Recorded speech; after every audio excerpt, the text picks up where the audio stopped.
Hello, welcome to Season 1, Episode 2 of OCD Geeks. I'm your host Chris. And I'm your co-host, Jack. So, how are you doing, Jack?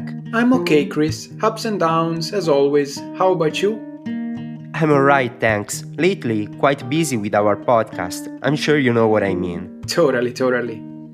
So, can you tell the listener the result of our hard work? Music, Chris. As simple as that. Sounds good to me. So, when did your passion for music start? Well, it happened while I was middle school. Anyways, it was only in high school that I started to play the violin. What about you? My grandpa was a countryman. He used to have an old guitar always hung at the wall of the dining room. One day he told me, "Come on, boy, give it a try." I was about 15. I had no expectations. I just wanted to please him.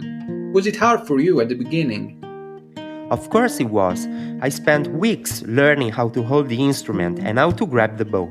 I still remember my first teacher asked me to walk around while playing in order to improve my coordination. Did you have struggles too, Jack? Sure. The main challenge was improving my fingers' mobility, letting the chord sound come out right. My grandpa's guitar was an acoustic one, so it had iron strings and it was even more painful for me. Despite that, it was very rewarding when I got able to play my first song ever, Bob Dylan's Knocking on Heaven's Doors. I had to go through hell to play it, but it was well worth it. Which was your first song? In my case, it wasn't such a famous song like yours.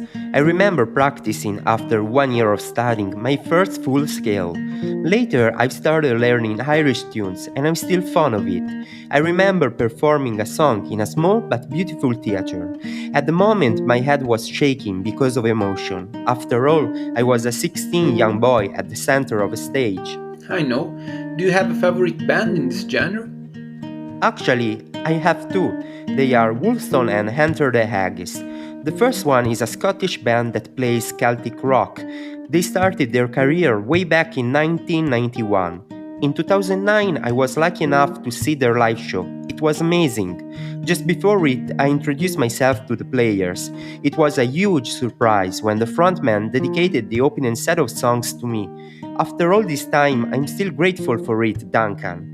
By the way, he is Wolfstone fiddler. Besides his work with the band, he has a beautiful collection of solo albums, so you might want to check it out. What about the other band, Chris? I remember you were an Enter the Haggis supporter during high school years. What about their name? Is it pun, right? Yes, indeed. Haggis is a traditional Scottish food. How can I say? Not for everyone. Not for me, at least. It's too much for my stomach. By the way, we are not food experts, so you might want to Google it, guys, to find out more. Yes, indeed, Jack. Back to the band, I've met them a few times during my studies in Toronto. With every new album release, they were able not only to be faithful to their unique sound, but also to innovate as well. They are not only skillful musicians, but great guys as well. So, if you're listening, a huge thank to Craig, Brian, Trevor, Mark, and Bruce. Damn, Chris, you got to meet with all of them. I wish I met Bob Dylan too. Never mind, go on, Chris. Don't give up, Jack. By the way, if you're listening to these guys, cheers! Can't wait for the next live. And if you're listening to this, Bob, I doubt he's listening to us, Jack. I just won my 15 minutes of glory too. Fair enough. So, what are your favorite bands from your teenage years? I had a tough time in high school during senior year. The soundtrack of this period of my life was Green Day's American Idiot.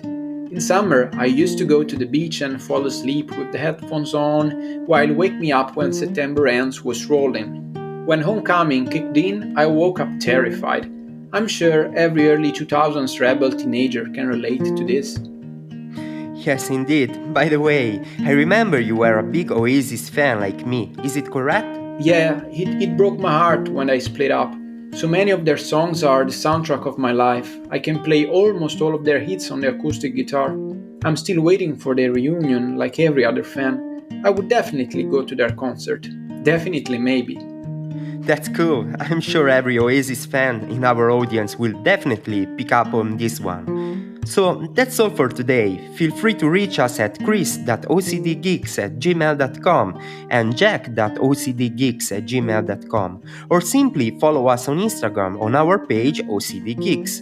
Your support helps a lot to let the world know about the podcast. So until next time, let them talk, our freaks. We stay tuned on OCD Gigs.